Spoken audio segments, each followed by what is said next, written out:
চলচ্চিত্রের সবচেয়ে সফলতম চিত্রনায়িকা এবং বাংলা চলচ্চিত্রের সবচেয়ে সফলতম জুটি শাকিব খান ও বিশ্বাস। এই জুটি পর্দায় যেমন সফল হয়েছে, তাদের বাস্তব জীবনের জুটিটাও একইভাবে সফল।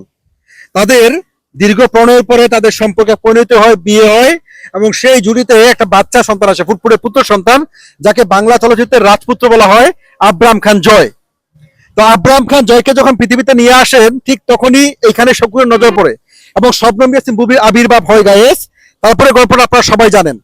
এখন যখন সাকিব অপুর সম্পর্কটা আবার ঠিক হয়ে যাচ্ছে, যখন সাকিব অপু আবার একসাথে সংসার করছেন, যখন আব্রাহাম খান তার বাবা মাকে একসাথে পাচ্ছে, তখন আবার সেই শকুন যে মাঝখানে তাপসের কাছে উড়াল দিয়ে চলে গিয়েছিল, সে আবার তাপসকে জেলবন্দি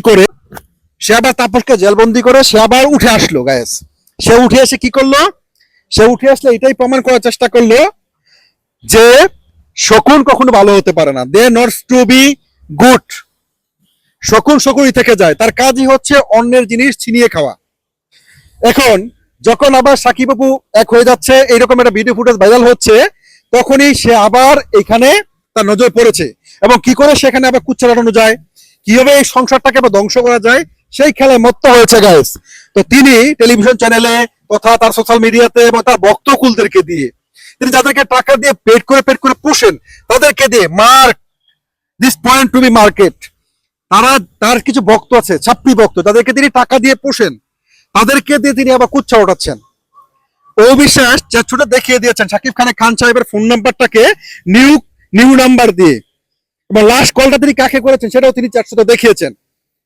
এই যে সবকিছু সাকিব খান বলেছেন, অপু তুমি তোমার লেভেলটা, তুমি তোমার অবস্থানটা জানো, তুমি এই সমস্ত শকুনের কথায় কুকুরের কথায় কান দিও না। তো সেই শবনম ইয়াসমিন বুবলি সে আবারও সাকিব অপুরের মিশি সম্পর্কটা নষ্ট করে দেওয়ার জন্য পায়তারা করছে গায়েস। তার আসলে ঠিকানা বদলাতে সে তো ঠিকানাহীন হয়ে গেছে। তো আমি আপনাদেরকে বলবো, যদি আমার ভিডিওটা ভালো লেগে থাকে অবশ্যই কমেন্টস করবেন, শেয়ার করবেন এবং ফলো করবেন এবং ইউটিউব চ্যানেলটাকে সাবস্ক্রাইব করে রাখবেন। আমরা শকুন তাড়িয়ে দিব, শকুনকে তাড়িয়ে একটা সুখের সংসারে পরকীয়া অতিষ্ঠিত নারীকে আমরা দীর্ঘস্থায়ী হতে দিব না। ভালো থাকবেন আপনারা সবাই।